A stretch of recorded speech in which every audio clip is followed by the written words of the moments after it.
بسم اللہ الرحمن الرحیم۔ السلام علیکم ورحمۃ اللہ وبرکاتہ۔ میں ہوں مختار چوہان۔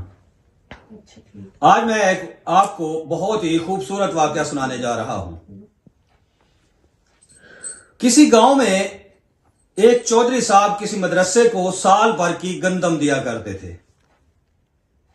تو وہاں ایک شرپسند انسان بھی رہتا تھا جو ہر وقت دیکھتا رہتا تھا کہ یار یہ گندم جو درس میں آتی ہے، مدرسے میں گندم جو آتی ہے، یہ جاتی کدھر ہے؟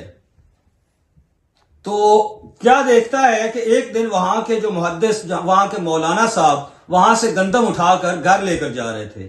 اس کو تو بات مل گئی، وہ بندہ بھاگتا بھاگتا چودھری صاحب کے گھر پہنچ گیا اور چودھری صاحب کو کہتا ہے کہ چودھری صاحب آپ مدرسے کو گندم دیتے ہیں سال بھر کی کہ طالب علم کھائیں، لیکن آپ کو پتا ہے کہ وہ گندم کون کون کھا رہا ہے؟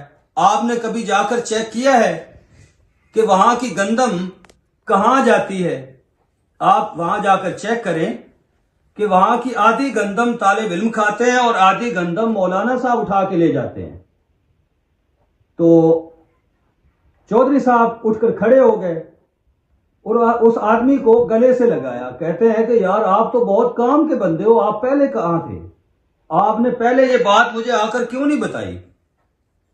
یہ تو بات واقعی صحیح ہے کہ مولانا صاحب آدھی گندم کھا جاتے ہیں۔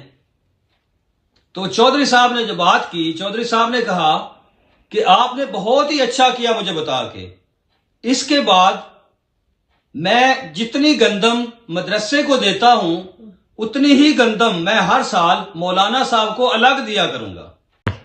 تو یہاں پر جو بات سمجھنے اور سمجھانے والی ہے وہ یہ ہے کہ ہم سارا سال ان مولانا حضرات کے پیچھے نمازیں بھی پڑھتے ہیں، ان سے درس بھی لیتے ہیں، وہ بھی سارا سال مسجد کی بھی خدمت کرتے ہیں، ساتھ ہماری بھی خدمت کرتے ہیں، ہمیں پڑھاتے بھی ہیں۔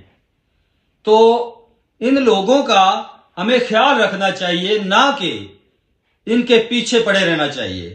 ہم یہ کہتے ہیں کہ یہ کھا گیا، یہ کر گیا، یہ وہ کر گیا۔ تو یہ اسلام، دین اور ہمارے خدمت گار لوگ ہوتے ہیں، تو کوشش کیا کریں کہ ان کی اگر آپ خدمت نہیں کر سکتے تو ان کے خلاف سوچا بھی مت کریں۔